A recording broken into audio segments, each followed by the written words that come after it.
Hey, welcome everyone once again to 1001 Movies You Must See Before You Die. My name is Matt. And I am Dan the Movie Man. Hey, Dan the Movie Man, how are you, sir? Doing good so far today, Mr. Matt. We have come into the evening hours, settling down and ready to sit down and talk about some Monsieur Verdoux. It's Monsieur Verdoux. I am going to say that as many times as I possibly can this recording because I think it's so fun to say. Monsieur Verdoux. So, yeah, welcome to another episode of 1001 Movies You Must See Before You Die. We, of course, are going through our 1001 book of by Stephen J. Schneider, updated by Ian Hayden Smith, the 2021 edition. It is available on Amazon.com or wherever you get your books. If you'd like to follow along with us, no, they are not sponsoring. We're just letting you know how you can follow along if you care to. And we were on page 222 for Monsieur Verdoux. The 1947 film is what we randomly selected this go round. It is directed by and starring Charlie Chaplin. It is a comedy of murders, the film about an unemployed banker, Henry Verdoux, and his sociopathic methods of attaining income. While being both loyal and competent in his work, Verdoux uh, has been laid off, and to make money for his wife and child, he marries wealthy widows and then murders them. Quite risque for the 1940s. Uh, his crime spree eventually works against him when two particular widows break his normal routine. And as mentioned, it is starring Charlie Chaplin, uh, Mady Correll, Allison Roddan, Robert Lewis, Audrey Betz, Martha Raye, and a whole bunch of others, including cameo by, I was just talking about I Love Lucy, and I'm a big fan of that era. We had William Frawley, Mr. Fred Mertz himself, show up in this. That was a pleasant surprise for me, brought a smile to my face. But before we get into the reviews, Dan, what do we know about Monsieur Verdoux? Do we have any stats on this movie? So, guys, when we do our research on movies that have become decades old, some of the box office statistics aren't as easy to locate or might not be as readily available. With this movie in particular, we do find that the budget comes in at about $2 million. Box office gross says that they made what, 30 to $60,000 in the overall run. So commercially, not a great success. However, if you look at how many folks watch this movie in France, for instance, the statistics show that there were over 2 million people that viewed this movie in France. That being said, the total gross number at the box office doesn't make sense to the number of viewers that actually saw the movie. And it leads one to believe that it actually made a lot more than what I can find in my reporting. In lieu of accurate box office numbers, just to do a little bit of a background on this movie in particular, an interesting fact, a trivia fact. The story in the beginning of watching this movie, we see a story credit for Mr. Orson Welles.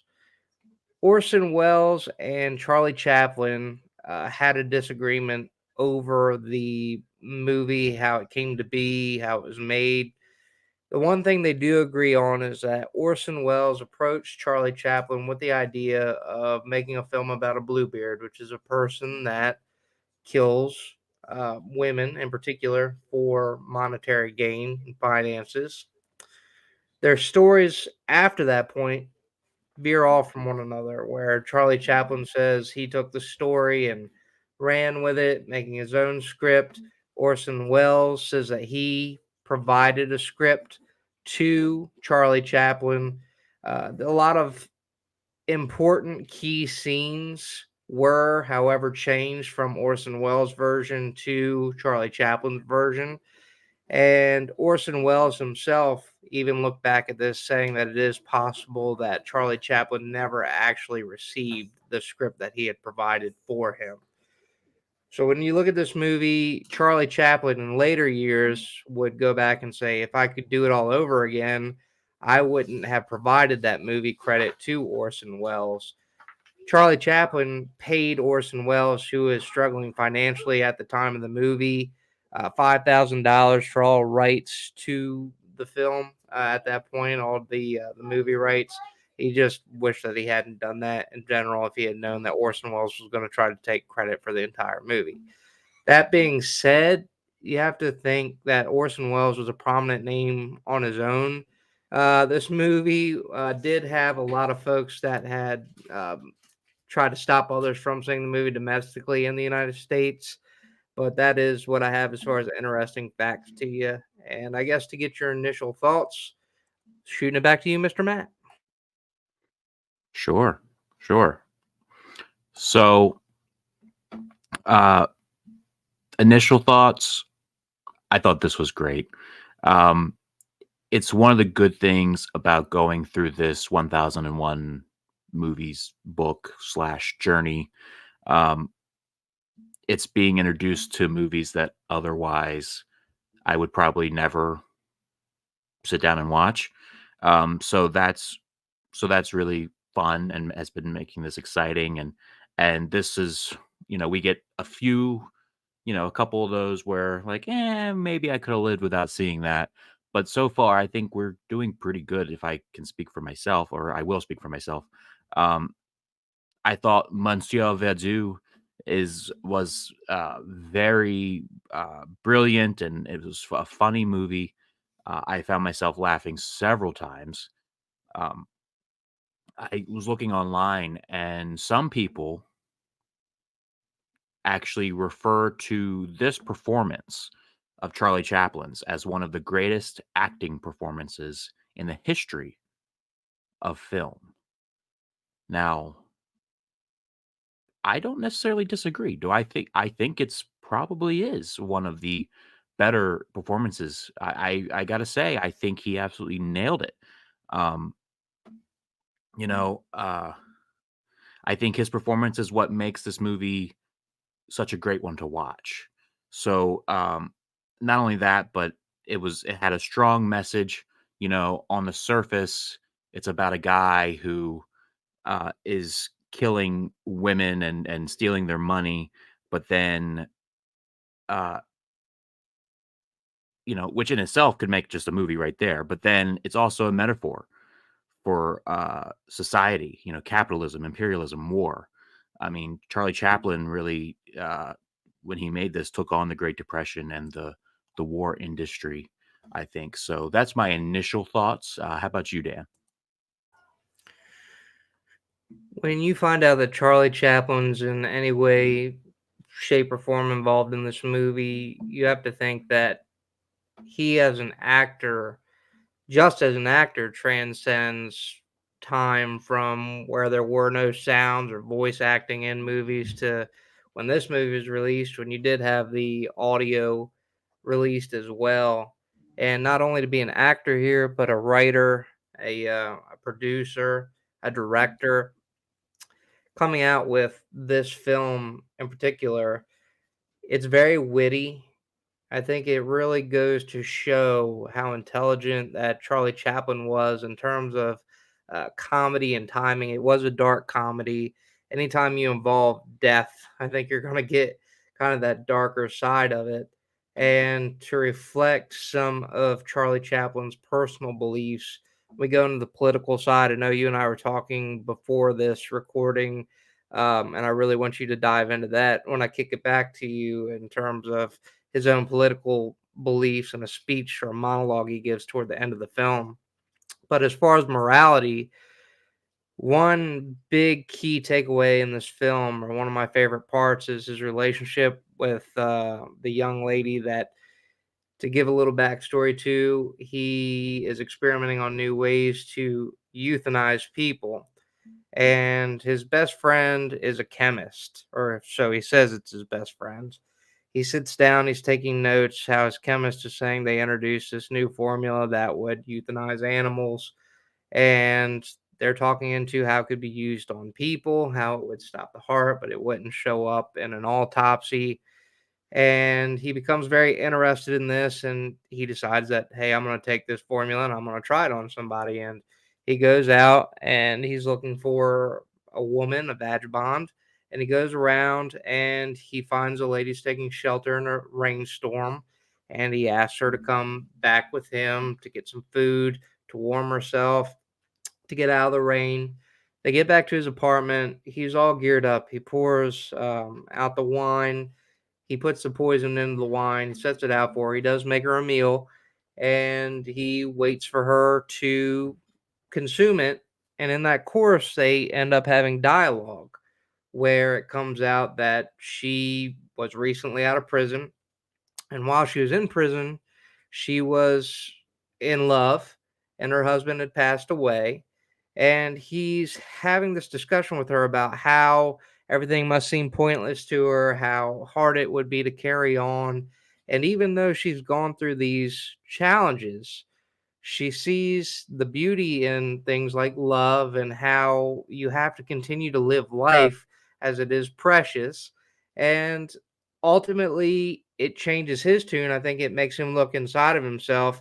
What if he had chosen a different path? What if he decided not to go around this route? And again, we're nearing the Great Depression. He was a banker or a teller who ends up losing his job, even though he was good at it.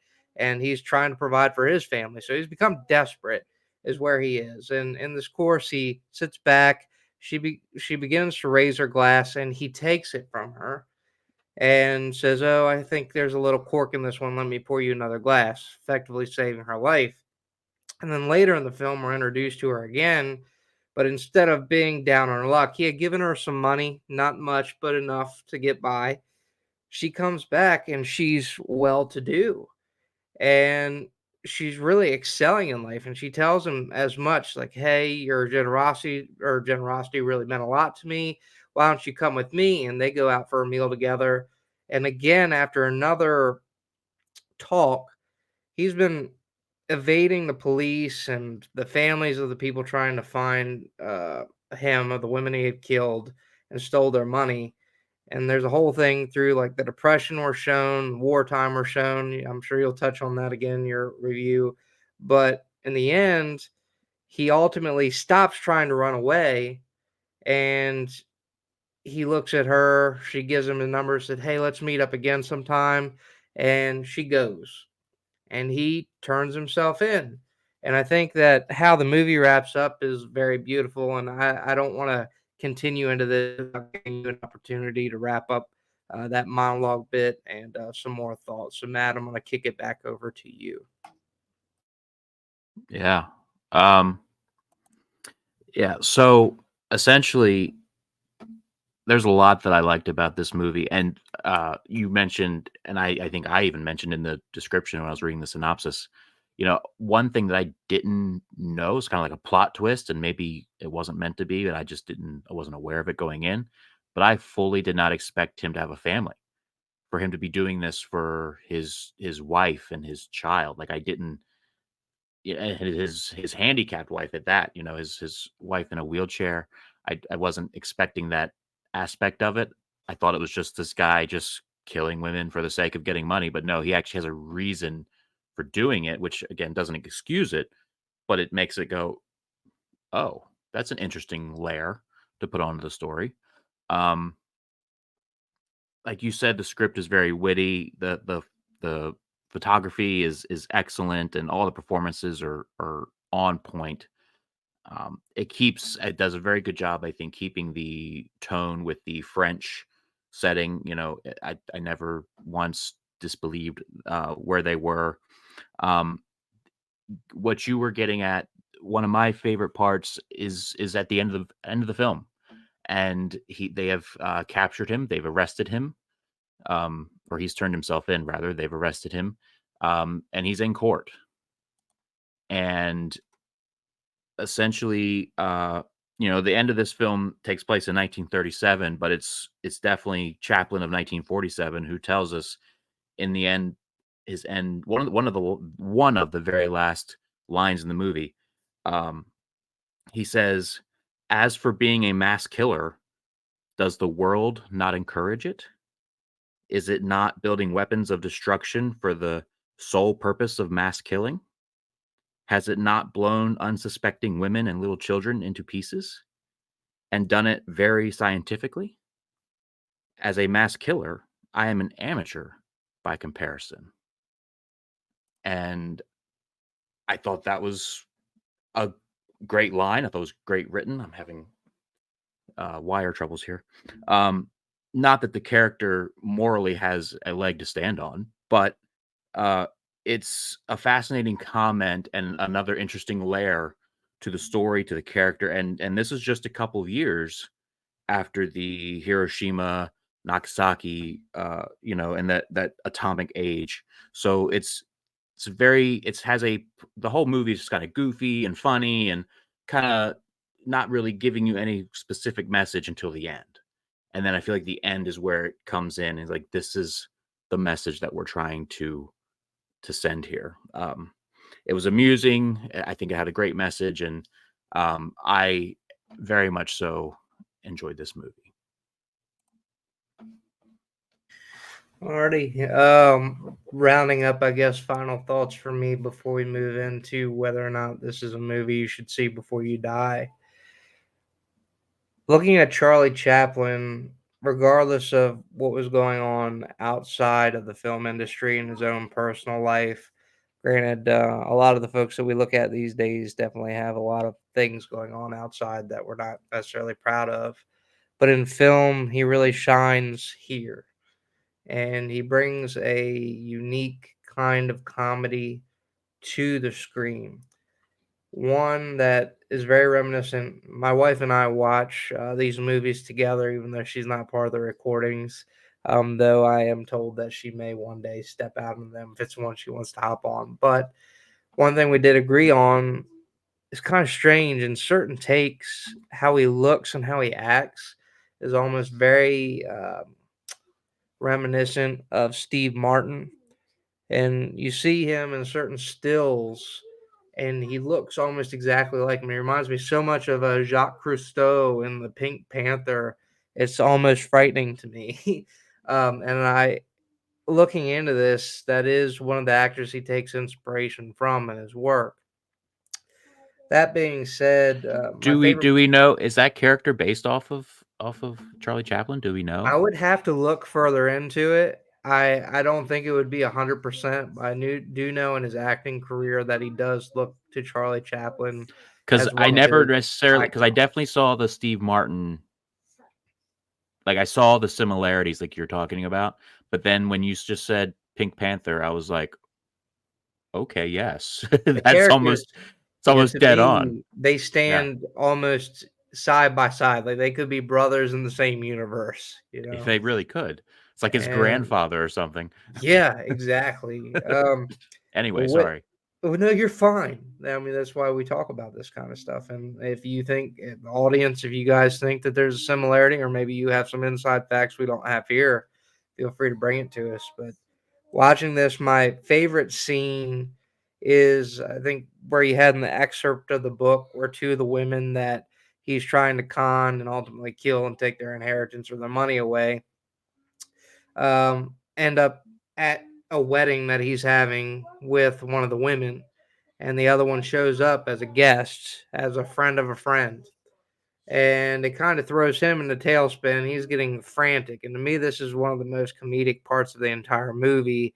I believe there's one part he's crawling under a table, and there's a gentleman that looks under. Is like, what are you doing? What are you looking for? It's like, oh, I've lost my sandwich. And it's like, what type of sandwich was it? What kind of bread was it? White or rye?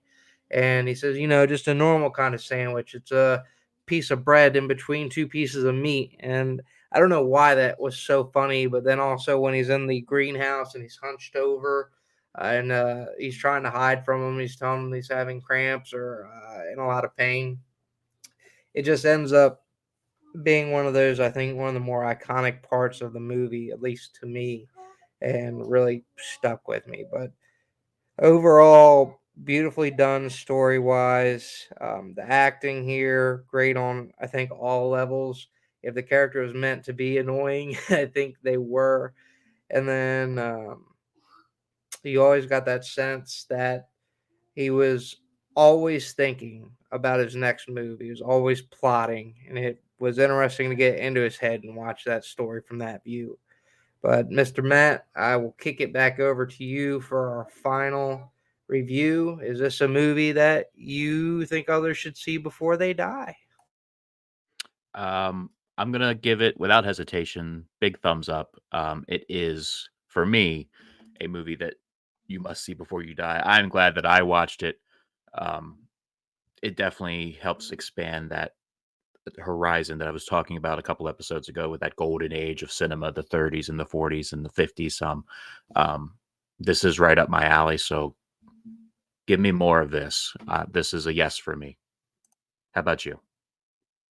Looking into this movie, again, we're just reminded of how much Charlie Chaplin did for cinema. He was terrific as a director here, great as an actor. I think he really shined. Was it the best movie I've ever seen? Not, not really. But is it? Do I think something that's significant as far as filmmaking is concerned, and would I consider it a movie that you should see before you die? Absolutely, 100%. It's something enjoyable. It's something that's decades old. But one of the things that Matt and I have talked about extensively in reviewing these movies is this something that you could take and put in today and still run with? And yeah, I feel like you can. It still has been done. There have been other instances or examples of things like this happening. Sorry, I know my son's trying to give you a little show in the back there. But yes, absolutely, 100%. All right. That's another one in the books, boys and girls. Uh, we are moving on through this. Like 992 left, I think. So we're making a small dent, very small. But it feels like we're going full steam ahead. Um, just for transparency, I think that's a word. I don't even know. As it gets later in the evening, I start to question myself about the words that I use. So, full transparency. Whenever we've noticed that whenever the we do the wheel to decide the next movie that we review, it starts to lag, and it lags on our end, it lags on the finished product. So if you've been watching us the last couple weeks since we've been doing the wheel in live real time, then you know what we're talking about. So to prevent that, we have decided that we're, at least for now, until we come up with a better way, are going to not do the wheel on screen simply for the lagging. Um, I think no one wants to sit and watch a video lag, even if it is just for a few seconds. We know that attention spans are not all there.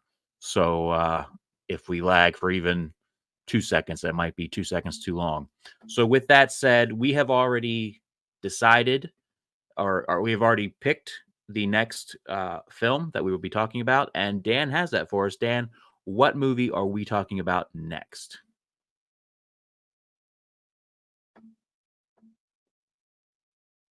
You're on mute.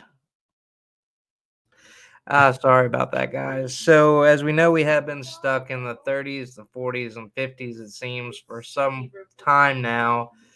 We will be staying with black and white film.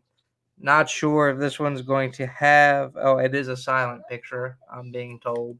So we're going further back in time to 1924 to view Sherlock Jr., starring Buster Keaton. It's a motion picture that was released again 1924. The excerpt we have, or a quote by Mel Brooks on the movie, he quoted or was quoted saying this 1997, based on the excerpt from the book, page 44. Keaton kind of said, never play a crazy scene with anything but reality. He was always intensely and desperately true. Buster Keaton is another individual from the past who is synonymous with the history of filmmaking and also considered one of the greats. Really, before Charlie Chaplin, he was friends with Charlie Chaplin. So we're still in that realm, and interested to see what this take on this famous character, or as the title might suggest, maybe his son. So figure that out on that path. So again, page 44 for those who are following along in the book, Sherlock Jr. Yeah, and I just looked up while you were speaking. So, for those who might want to follow along, it is streaming for free, absolutely free, on Tubi. You don't need a subscription, so make sure to check that out with us if you want, and come back next week to see what we thought about it. Is it a film you must see before you die? It's a silent film. Yes, black and Oof, white silent film. We're definitely in that realm right now. yikes. um, so that's And it. also, and just to not to interrupt, but as I've been told before, there is someone who is a huge fan of Buster Keaton in my household that might want to sit in on that. So we might have a third member here It's on your that son, if isn't it? allowed. Yeah, it's my son. I mean, he's been part of it the entire time. I don't know what you're talking about. Okay. So thank you so much for joining us each and every week. We love you. Thank you for subscribing. Our new subscribers, welcome. We thank you for your subscription. We hope that you enjoy yourself. Hey, take a seat. Look around. We got a lot of content on here over the years for you to view.